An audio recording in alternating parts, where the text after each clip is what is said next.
What's up, Internet? Today we're doing a review on this 22 Yamaha R1M. What an awesome machine. Trip 1, 27. I've got 27 miles on the bike, not a lot.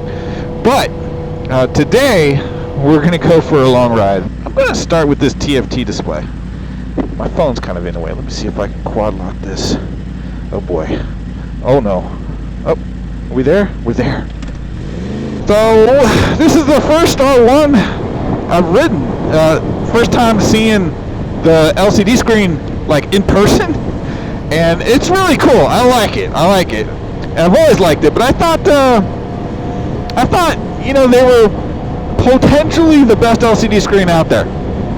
And after riding a BMW S1000RR, I kind of take that back. I think BMW has nailed the LCD screen about as good as it can get. It's like a perfect balance between the information displayed, the size of the LCD. This one's got a lot of information on it all at the same time. It could be a little bit overwhelming and a bit of a distraction, but it's all really good information and it looks really clear. It's easy to see, but it's definitely, I want to say definitely smaller than the BMW, and I think mostly for the size and the simplicity of the BMW's LCD screen, I got to go with the S1000RR as the best LCD. But this one's good though, don't get me wrong. It's very, very nice, and I'm really digging this little menu button right here. I can just scroll that, and you can see the air temp, fuel average, the odometer, your tripometers. Again, we're back to the temps, fuel average. So you can just kind of scroll around, and you can scroll in both directions, and you can do all of that while you are operating the motorcycle. So that's really cool. I like that, because on my Hayabusa, when I have cruise control enabled, I can't scroll through and change from odometer to tripometer or see any kind of fuel stats or any of that kind of stuff, because the same control to use for speed control is the same control you use for doing exactly that. So it's nice that they've got this separate scroll function bar thing. I'm not sure what you want to call that. Little scroll wheel. We'll call it the scroll wheel, the wheel of scrolling. So we're going to get some gas because we're going for a long ride today. Long by my standards, probably a couple hundred miles. We'll see. What are we at? I'm going to top off the gas tank before we take off. Talk about these controls. Pretty standard, man. I was just talking about the scroll wheel here. That's awesome. I love it. Got your toggle switch to turn the bike on and off. Love that. I've gotten used to my Busa. It's got that one touch. You don't have to hold the run down or the start down. So you got stop, then you toggle it to run, then you press it down and hold it to start the engine. Pretty standard. I do love this LCD. I just wish it was a little bit bigger. Oh God, that sounds good. Over here you got your mode, and you can toggle. I wonder if you could do it in gear. You definitely have to be stopped. So you can do it in gear. You just can't be moving. That was cool. Listen, I'm not touching the throttle. Listen to it rev up. Alright, so we've got mode A. You can see power level is 1. Traction control is at a 3. SCS 2. EBM 1. And then you move down, you get to B. Less power, more traction control. No, traction control is the same. It's just a little bit less power. So it's all the same stuff, just a little bit less power. C, power's dropped even more, a little bit more traction control. And then D, I kind of look at D as like rain mode. So we're going to leave it at C for now and ride around a bit more. Odometer, 522 miles. Bike's pretty new, man. Alright, so we're at 28. Trip 1, trip 2. So you press your scroll wheel in, press it in that way. And then you can see your tripometers are blinking. I don't want to reset trip. How do I reset trip 2?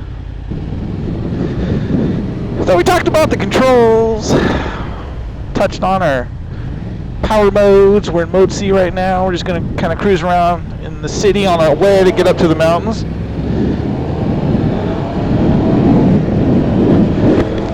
Quick shifter is nice. Sometimes it's such a smooth shift even at these low RPMs. I think I was probably at 5. I'm at 4 now. Maybe I was at 5. I just grabbed a gear with the quick shifter. Nice and smooth.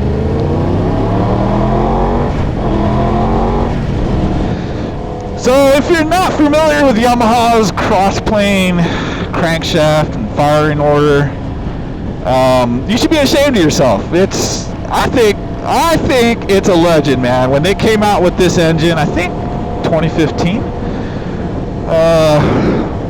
I mean, instantly, it was embraced by the community. I mean, God, if there's a bike that makes you feel like like you're a MotoGP star, this is the one, man. You just can't help but feel awesome on this bike. Oh my gosh, it sounds so great.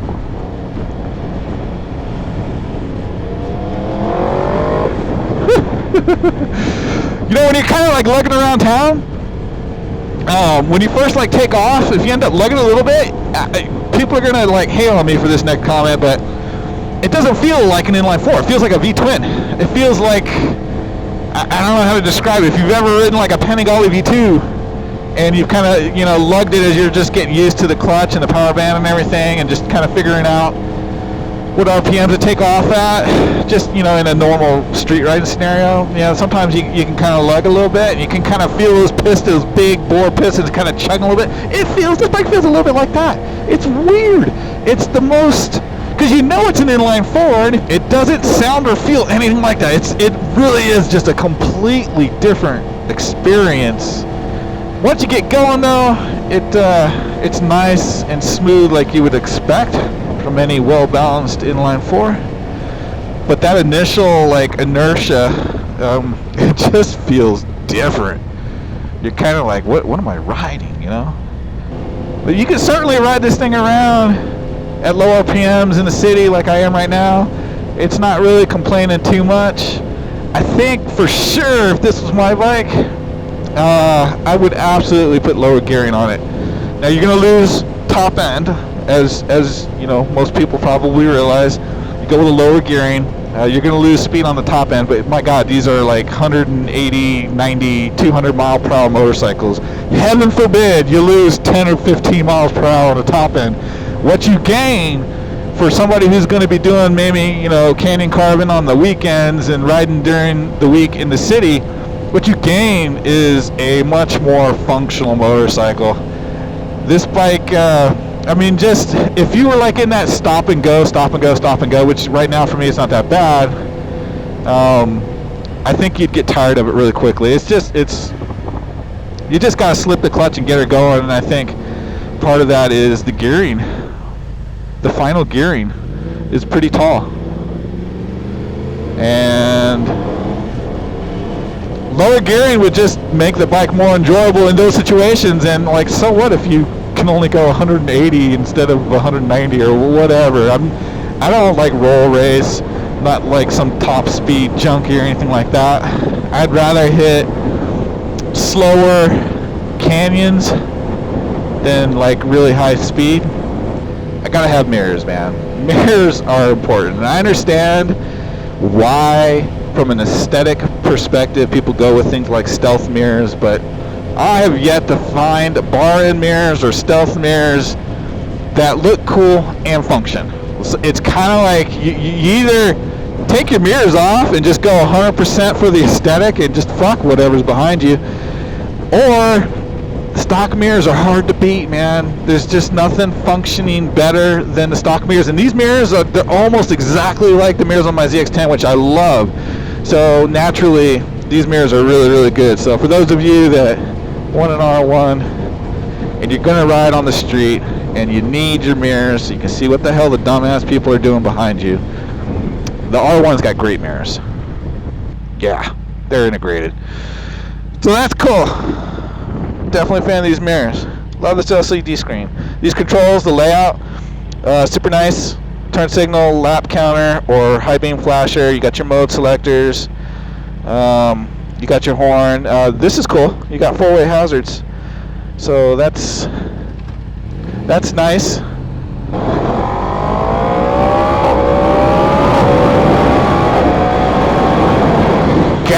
dang, man, even C mode, I think I was probably at like half throttle.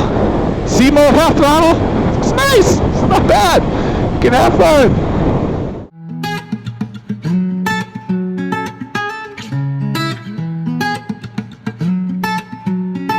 Let's go into A mode. We'll ride through a little bit more city traffic and see what A mode's like in the city.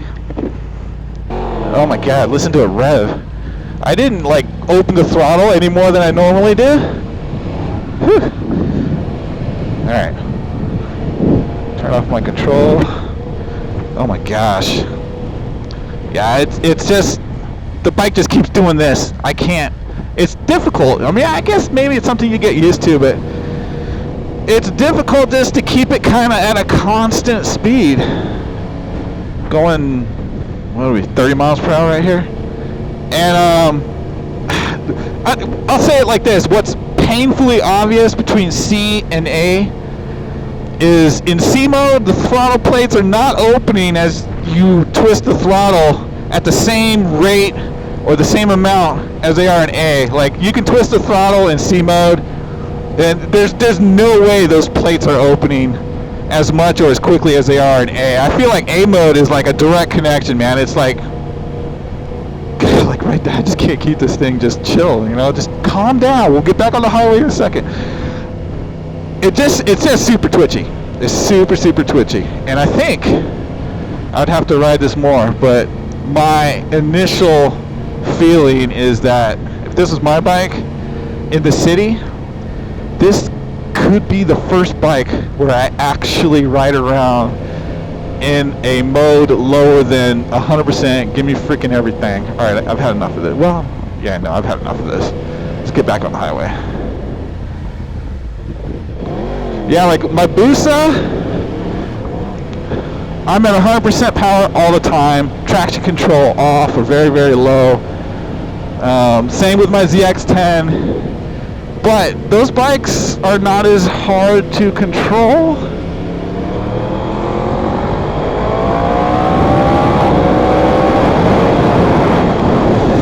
They're not as hard to control in those slow speed city kind of situations. My Busa, like the ZX-10's butter smooth, but I haven't had the ECU flashed. I'm about to actually do that. But I've had the Busa flashed recently, more Mafia ECU flash, and you can tell the difference. It's like more twitchy, but it's not as bad as this bike. It's still, even at full power mode, easy enough to control in the city slow speed kind of situations. It's not bad.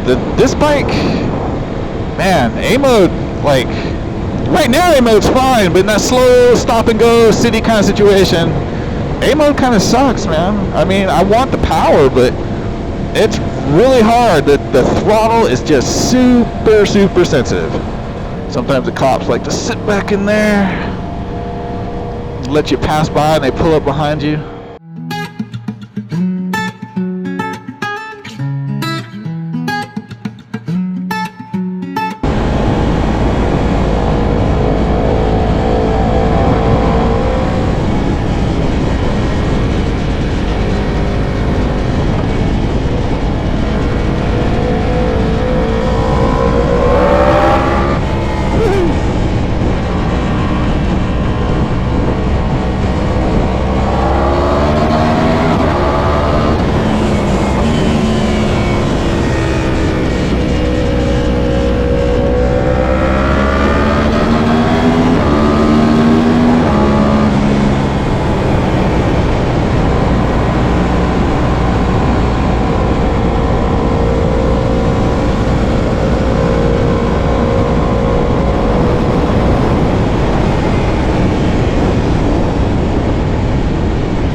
Oh my goodness.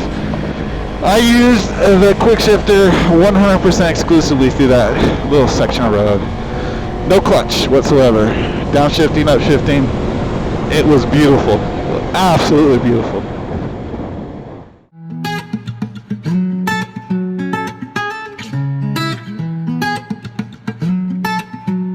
Let's talk about the riding position.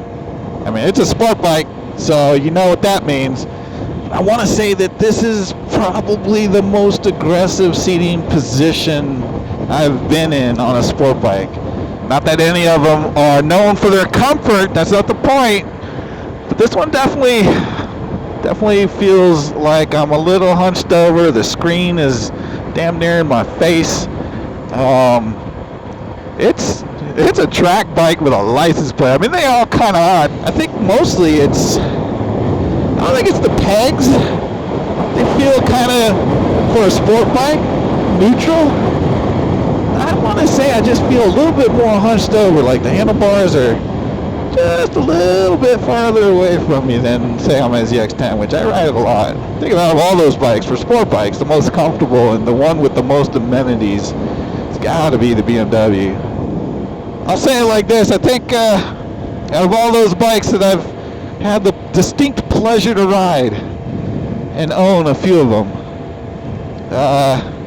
this is probably the bike I would want to take on a long road trip the least. I mean, there's like, I don't know, it's just, not feeling it, man, not feeling it. I think after today I'm going to be like, no, that's a hard no. We'll take the ZX-10 or most preferably the Hayabusa. That is a bike that's super sporty and you can just crunch miles for days. Not this one. This bike feels like it's looking for a racetrack all the time. It's like, dude, where's the track? Dude, where's the track? Dude, where's the track? I'm like, calm down, no track today, buddy, sorry. Dude, I'm loving this throttle lock. I think every bike should have a throttle lock if it doesn't come with cruise control. But then again, it's like in this day and age, BMW's got a cruise control on the S1000RR. The latest Kawasaki ZX-10R, cruise control. Why just put it on there? Everything's ride-by-wire anyway. You got all your dang power modes and shit. Like, just put it on there. Not everybody's like 100% riding tracks all the time. Cruise control would be nice right now. The throttle lock works, but it's not cruise control. It's a throttle lock.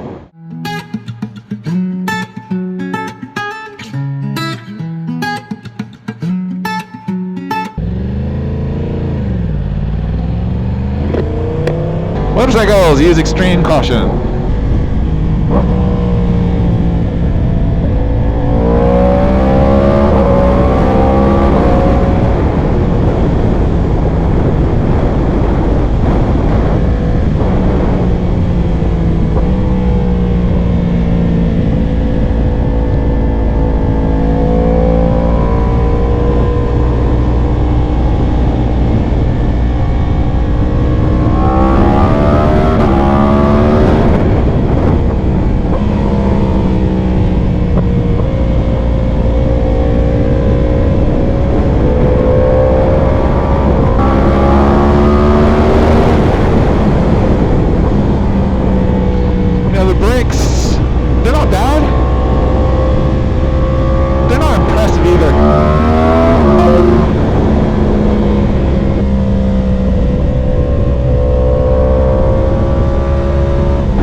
Thing is addictive, man. It definitely is like food for your soul. God bless it, this bike is awesome. Well, look, we're head back home, kind of getting closer to the end of this journey. We were like way over on the other side of those mountains, but farther south, rode this way, and we're basically making a big circle, and we're Now we're on the east side of the mountains and we're heading back home. So what do I think about this thing, man? Woo! I like it. The LCD screen is awesome.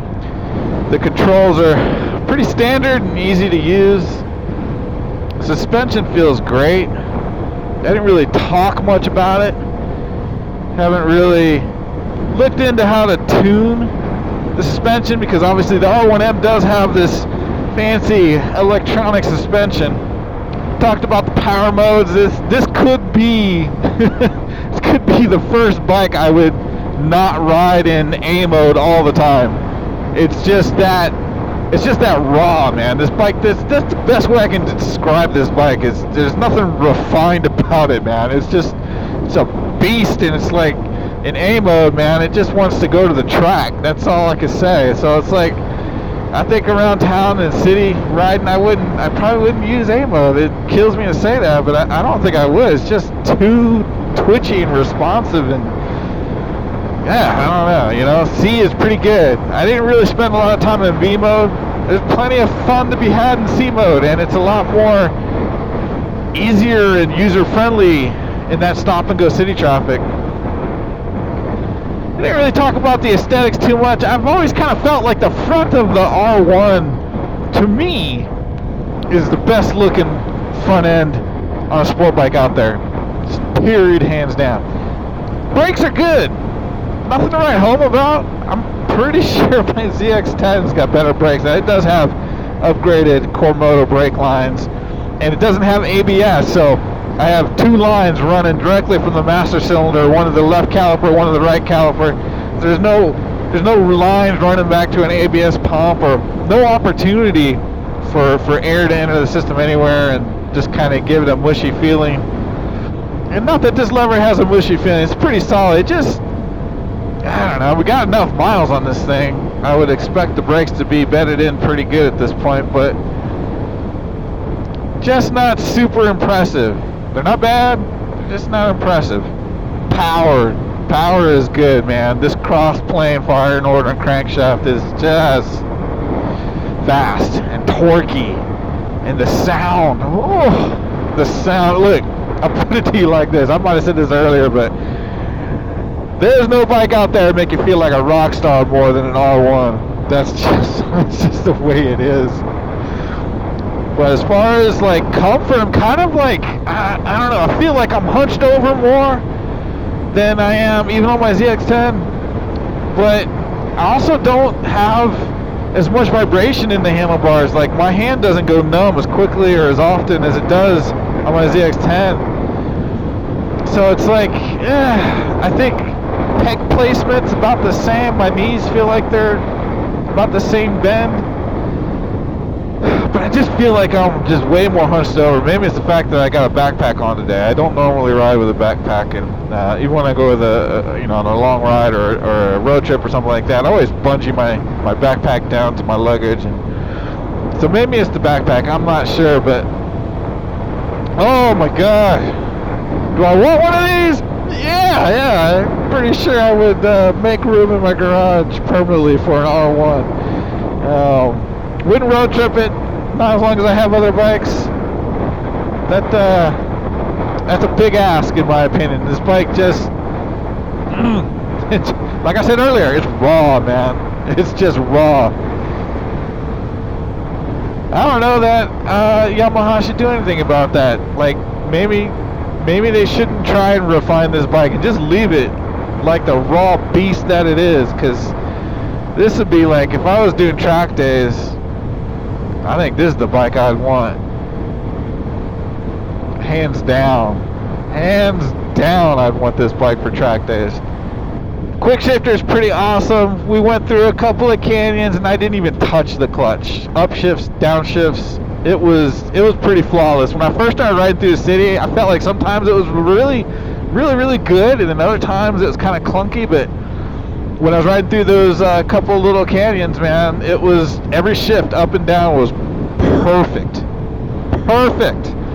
This is, I would say it's the best quick shifter I've ridden with. And I'll admit I haven't ridden with a lot of quick shifters. The BMW S1000R, my Hayabusa, And if you're into Hayabusas, you know about the quick shift issues with those and the Gen 3 models.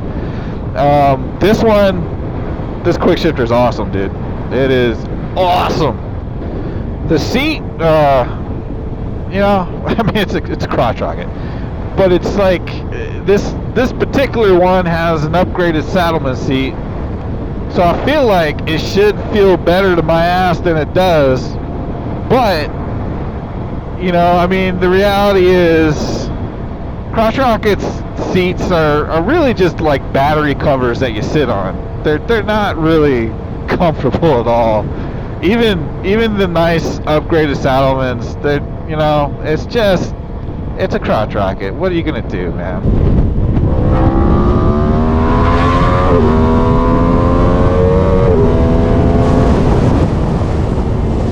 I think this is about as good a spot as any to end this video, and I think what it all comes down to after spending the day with this motorcycle, or at least, what time is it? 3.5 hours? Over 100 miles? This has got to be the funnest, most raw, coolest bike you could throw a leg over in terms of sport bikes. This has got to be the top. This bike just makes you feel like a damn rock star. All right, let's get home so I can stretch my legs out. Woo. All right, guys, you know what to do. Keep it upside down. We'll see you in the next one. Bye.